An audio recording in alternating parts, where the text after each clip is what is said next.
Greetings and welcome, fellow adventurers, to another episode of Let's Play Neverwinter Night Hordes of the Underdark, Enhanced Edition.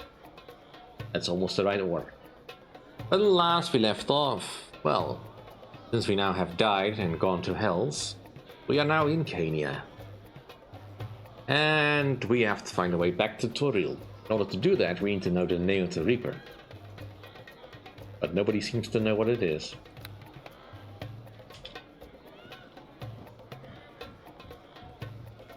Alright, is there anyone else here that has names so I can talk to them? Because I don't think anyone else here is going to say anything. Pilgrim, is there a difference? Yes. He's looking at this man seems intensely bored. His dour expression seems well suited with the great pallor of his face. The winged champion at the tavern, you know him? Who? Swift. He had plans to wake the sleeping man. The sense of put a stop to it. I don't know how the details, but he is not making himself any friends. The hell's bad enough without that comedian. Why so glum, chum? Why so perky? You're stuck here just as much as we are, coming in from the awful cold, drinking our last savings away on mulled ale, suffering the jibes of that tiefling Swift. So why did you come here? Sensei Darvana came to our monastery, urging about the teaching of the sleeping man. It all sounded so wonderful. We sold our belongings to the finance of our pilgrimage here to Cania, so we could see. Only now gates have closed and we're trapped here, and the sensei won't even let us see the stupid sleeping man that we came here to see. Truth be told, I don't think he exists. Sensei? Who's that? Sensei Darvana. She's the one who got us into this mess. You can find her at the temple with the precious sleeping man in the northwest corner of town. Big ornate place, you can't miss it. Why won't she let you in to see him? Yes, the pilgrimage is a lesson in patience. No one's allowed to see the sleeping man until we have solved a bunch of mysteries about him. It's all just made up anyways. Been along? Dumb question. The Gizzerai gives you a sudden glare before turning away in boredom. I need to return home to the world of Toril. On the material plane, are you? Well, you can forget it. There is no going home. The gates are closed for you and me both. We stay here until we freeze or die of boredom. Well, that's a defeatist attitude. You got a better idea? Give it up, Bark. We're trapped and clueless to boot. You know the Reaper's true name? If I knew the Reaper's true name, would I be sitting in a smoky tavern in the depths of Bator, frittering away my life saved in the foul-smelling mulled ale? Nope. It checks out. Alright. Bristles here. What are you doing here? Well met. You recognize this drow as Zuzelsphere, the drow smith from the Seer's Rebel camp. He gives you a grin and says, "Didn't expect to see you down here, Mathijssa. Welcome to the Hells." What are you doing here? I was killed during the siege of Lithniathar. Not sure why I ended up here exactly. Maybe the 8th Hell just needed a good weaponsmith. It's not so bad. I've been able to rebuild my forge, drawing heat from down here below the ice. I've already crafted enough items to restock my inventory, and while business is slow, it's better than nothing. The clientele are a bit different. Devils and Gizzerai instead of drow. But other than that, the more things change, the more they stay the same. At the heart of it, I'm still selling and upgrading weapons. Let's upgrade the weapon.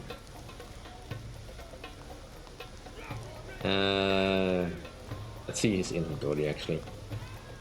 Alright, so he has upgraded his armors and stuff to level 6, I see. Has he got any named stuff?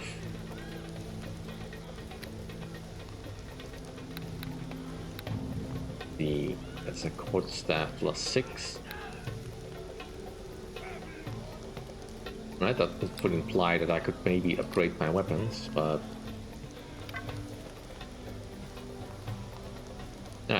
he sells resurrection scrolls, that's nice.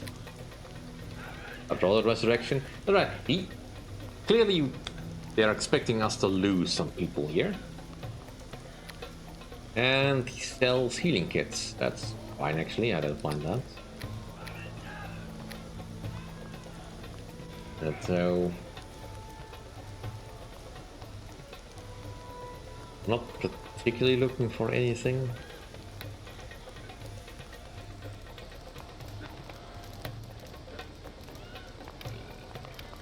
But we did have some stuff we would probably want to sell.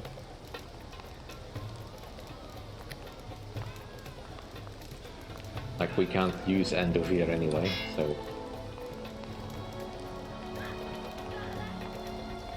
And I think this dragon armor is by no means better than what we already have.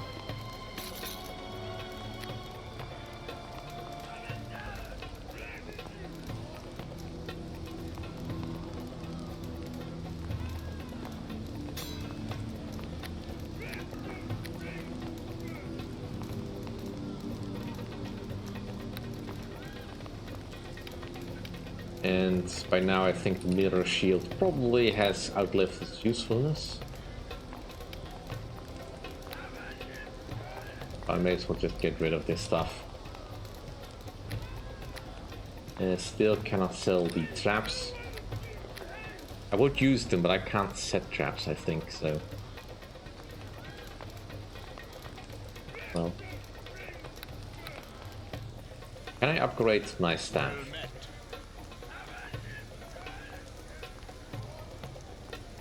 Alright, that's it then. So I can't upgrade my staff. That's unfortunate. I don't think I can wield my companion's weapons. It can only be used by an outsider. I'm not an outsider.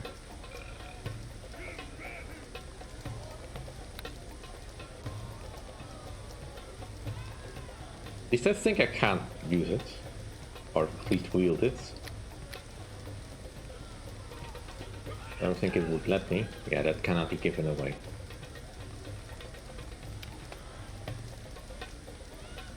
I mean, it's just basically heavy armor, it just weighs a lot less. Weight is not so much an issue. The fire resistance would have been nice. I'll have to consider that. And it might be a good idea to upgrade my a crossbow. A crossbow of murder.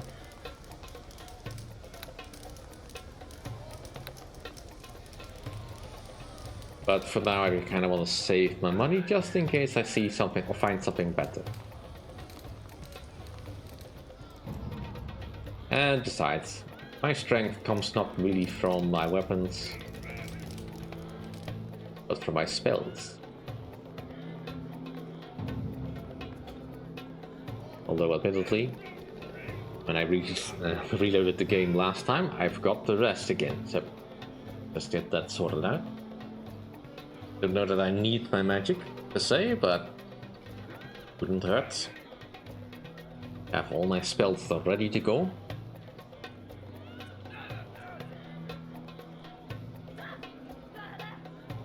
And tavern is a good place to rest, so.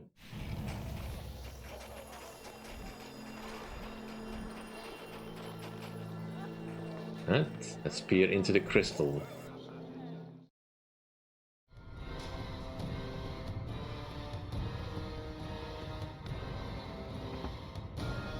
Seer.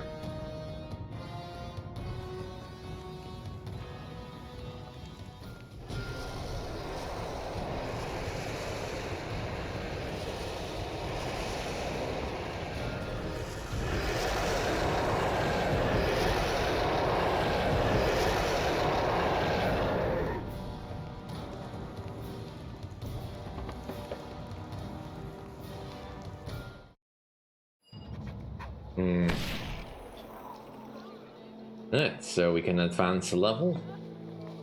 Let's do so near a fire. We don't have the constant crackle of it taking damage. Alright, more Red Dragon Disciple. And we get another point.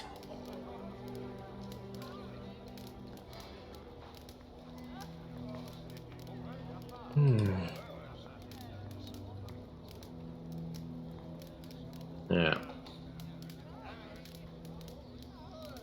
Wait to put it.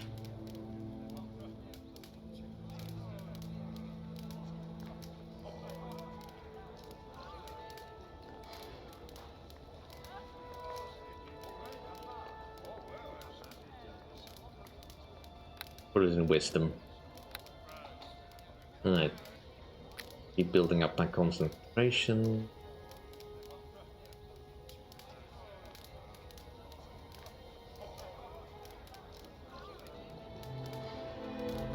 Spellcraft.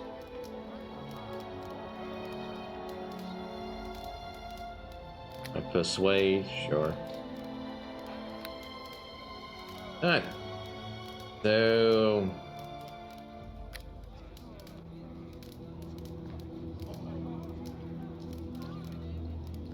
base hit die increases more.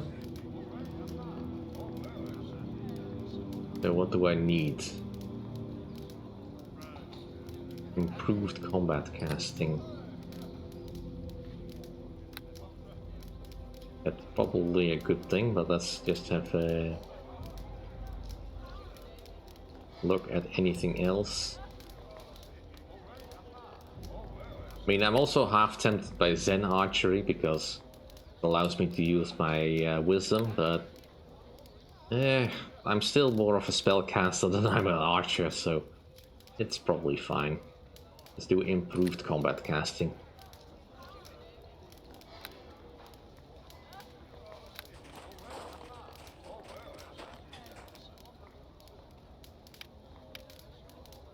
You will not level up any further than this, so eventually you'll just become useless to me. Or less effective, rather. Little Weapon Master level 11, that's neat. And you're a level 10 Dragon Disciple, so you have fully unlocked everything that your dragon abilities will allow.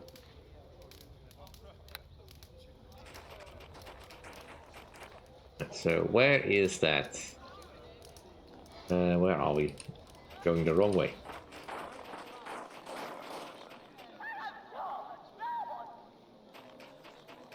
Yeah, looking for the Temple of the Sleeping Man.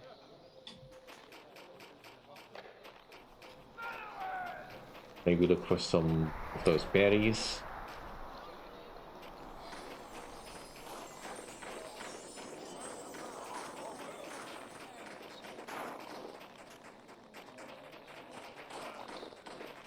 Right, let's have a look around.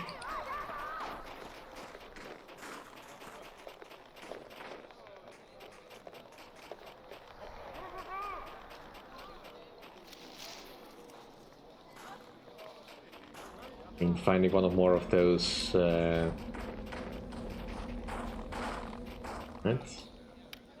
infinity in this greystone. Not sure what that means yet, but guess we'll find out. Yes. He's just the same as the one in the tavern. Well, the gate is not locked, so what's stopping you from actually going in there?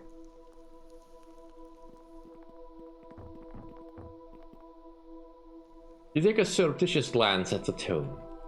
It appears to be some sort of journal detailing the sleeping man's dreams. Let's read one of the entries. Books! Woohoo, boss, I want to read too! Sleeping man dreams more and more about his search, now tossing and turning restlessly as I probe deeper into his thoughts.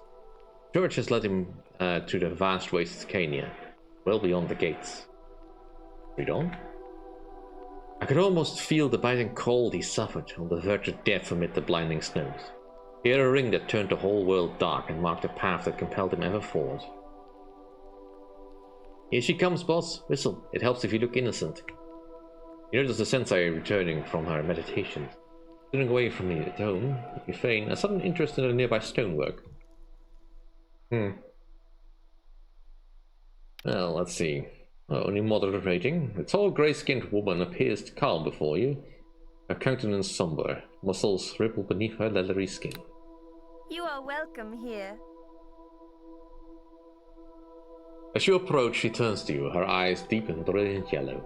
Greetings.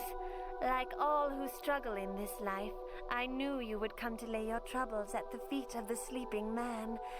How is your pilgrimage thus far? How do you know my name?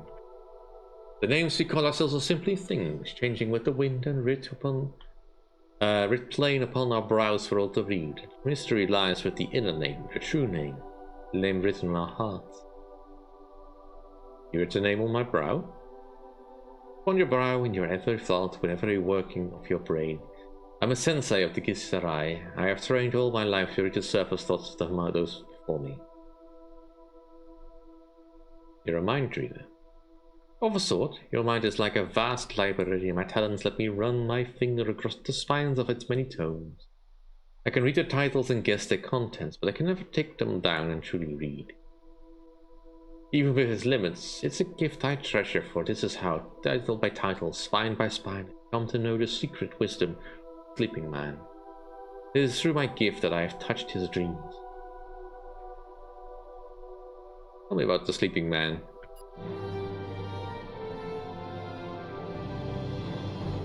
Since you have asked, I shall answer. This is the first full mystery of the sleeping man, so remember it well. He's a celestial planetar, a creature of good, like you and like I. He's a pilgrim traveling the plains.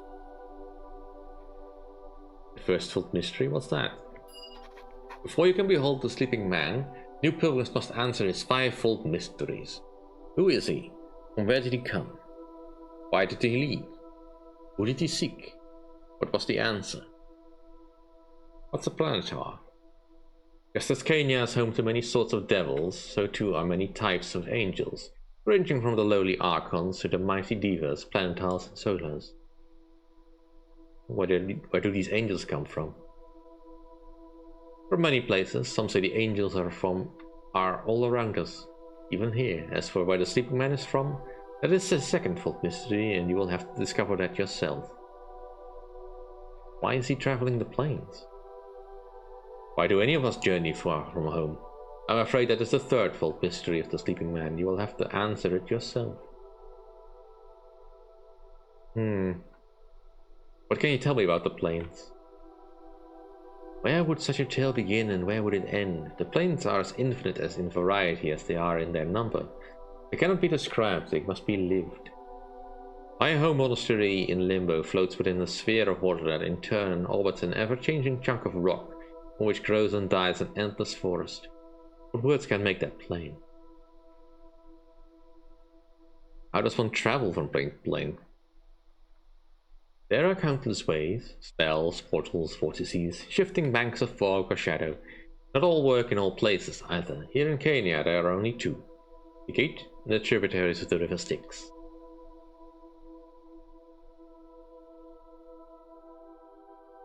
How do you know all of this about him? I'm a sensei of the Gisarai. I have trained all my life to read the surface thoughts of those before me. What's a sensei? As a masters of mind, body, and spirit, we sensei lead our fellow Gisarai both to greater wisdom and to victory over our enemies. In your language you would be known as monks, though much is lost in the translation. Who do you consider our enemies? We Gisarai strive to be a peaceful people, and we have separated ourselves from others in our attempts to find that peace. Our brothers the Githyanki continue to hunt us, however, and we have not yet forgiven the mind flayers we once served as slaves. It could be argued that our enemies have made us who we are. Who are the Gisarai? Once long ago we were almost human. The mind flayers held an empire that spanned the plains, and under their vicious command we suffered countless centuries of slavery. Little by little we adapted. Our skin turned grey and mottled from lack of sun, literally to withstand the beating. They prized the mind above all else and bred us accordingly. Over time our minds became like theirs. Slowly we learned to defend ourselves against their mental probing, and small pockets of escaped slaves emerged. A hero by the name of Githyo rose up among their number and ultimately overthrew the oppressors. Together with our brothers the Githyanki, we are children of that rebellion. Many generations now removed, a split became between the Githyanki and ourselves, but that's a story for another time. The Githyanki keep largely to the astral plane, and the Githzerai to our monasteries on the plane of limbo, though some, like myself, still travel beyond. Other questions? No, that's all I can ask, really. Goodbye. Right, so what's in these bookcases? Nothing. Nothing. More nothing. Even more nothing. And still nothing.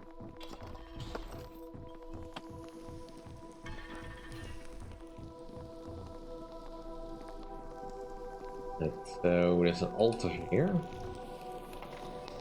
With nothing. Well.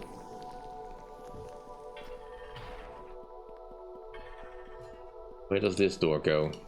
It's locked.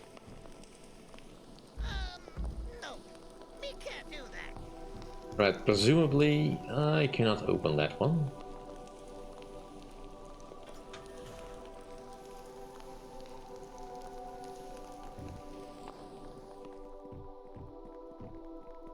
Hold for a moment, she came out.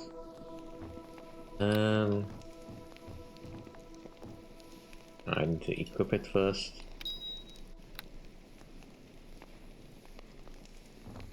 I cannot. No, we can't do that.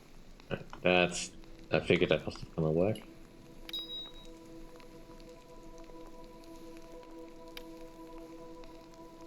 Yeah, I kinda want to keep that one.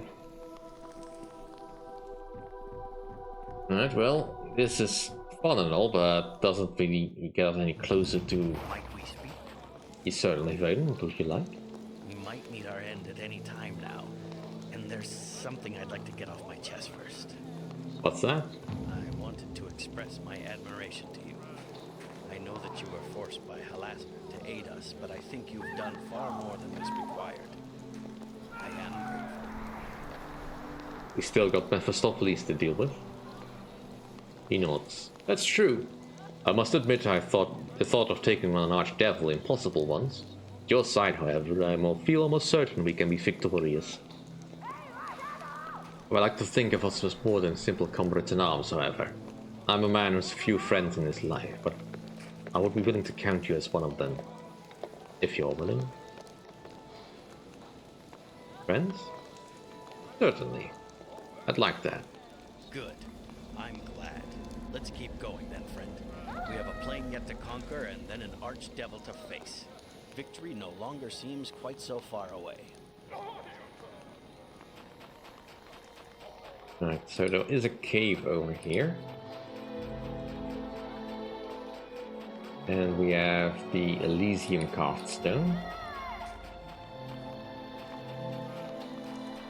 Alright, another metal.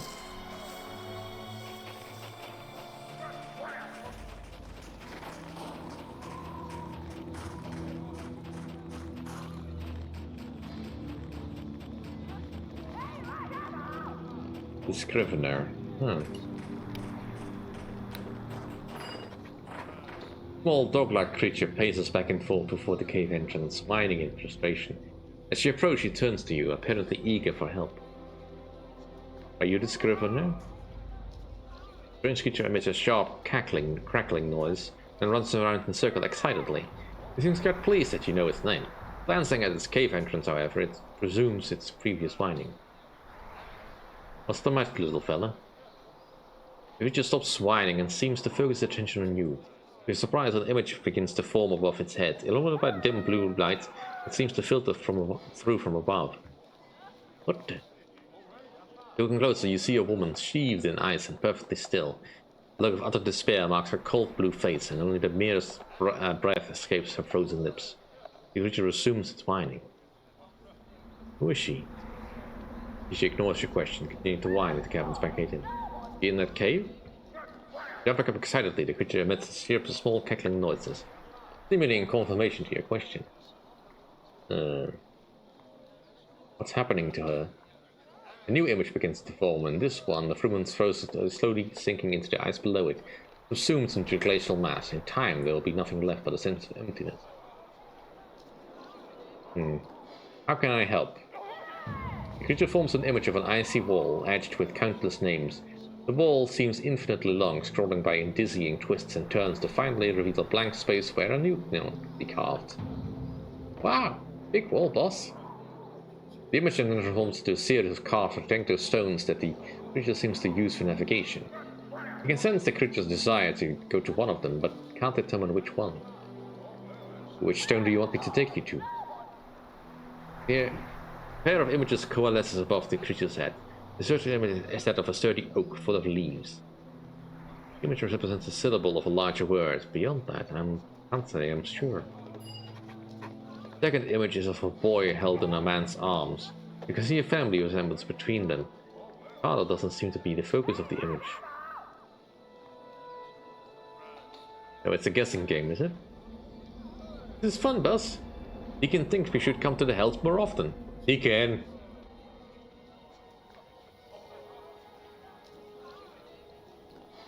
She cackles contentedly, eager to be off.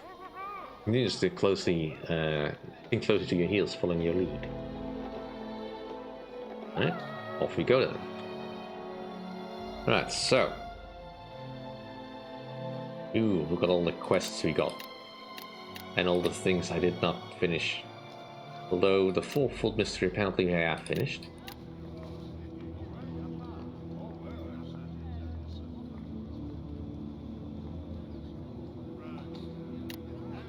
Huh? So I need to find all the other mysteries. Get these checked off so that they don't appear as new. The Scrivener, alright. Lead them somewhere. Following sequence of images to you. A sturdy oak full of with leaves, and a boy held in his father's arms. The second image seems to be focused on the boy rather than the father.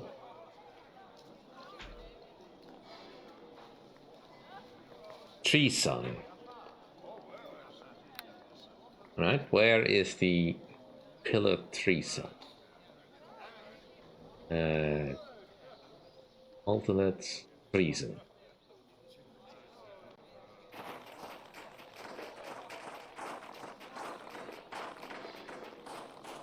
Oh look, and we came full circle. Let's pick up some more leaves. I don't know how much Phyllox berries we need, but hey, can't go wrong.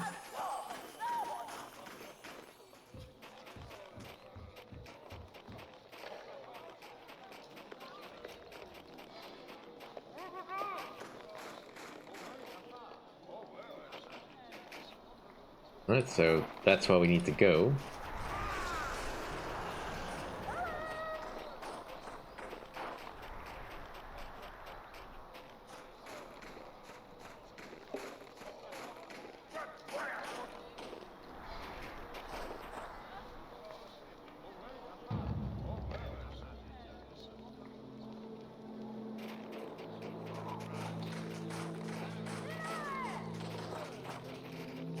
Why is it not coming with me?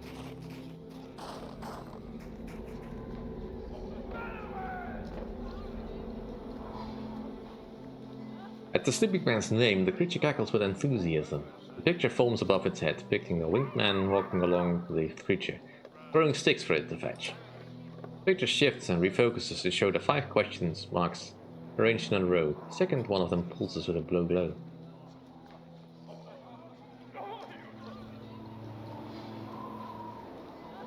You know the second fold mystery. Show me. Images swarm above the creature's head. A snake-like creature swims through the waterfalls like 1 + 2 = glow brightly with a sea of more complex equations. A music note emerges from between the closed lips. Thank you. It is pleased that it was able to help, though it soon begins sniffing about, eager to find the stone it seeks. Right.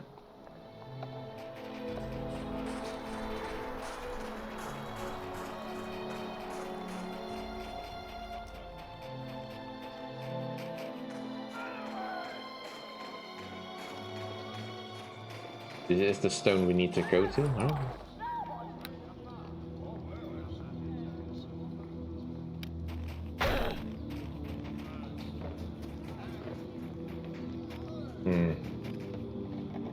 Guess I'm missing something, or I need to leave one of my companions behind in order to lead it. Oh well, I'll figure that out next time. Thank you all for watching. If you enjoy my content, please rate, comment and subscribe, and I'll see you all then. Bye!